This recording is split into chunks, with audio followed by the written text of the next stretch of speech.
குமரி அனந்தன் ஐயா அவர்கள் தன்னுடைய வாழ்க்கையை நிறைவு செய்து நம்மை விட்டு போயிருக்காரு. நான் அவரை ஒரு அரசியல்வாதியாக பார்க்கல, ஒரு அரசியல் ஞானியாக, ஒரு தலைவராக பார்க்கிறேன். அவர் எந்த ஒரு கட்சிக்கும் சொந்தம் கொண்டாட முடியாது, எல்லாருக்கும் பொதுவானவர். நான் இங்கு அவரை வழி செலுத்த வந்ததின் காரணம், அவர் எங்கள் அப்பாவுக்கு கொஞ்சம் பழக்கப்பட்டவராக இருந்தார்.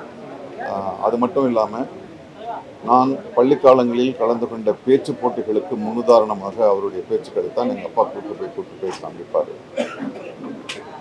மிக மிக நிறைவான ஒரு வாழ்க்கை, மற்றவர்கள் எல்லோருக்கும் முன்னுதாரணமாக இப்படித்தான் வாழ வேண்டும் என்கின்ற ஒரு வாழ்க்கையை அவர் வாழ்ந்து போயிருக்கார். அவருடைய வாழ்க்கையை பின்பற்றி மற்ற அரசியல் தலைவர்களும் அரசியலை பற்றி இருக்கின்ற இளைஞர்களும் செல்ல வேண்டும் என்பது என்னுடைய அவா. அவரை இழந்து வாடும் அவருடைய குடும்பத்தாருக்கு என்னுடைய ஆழ்ந்த அனுதாபம்.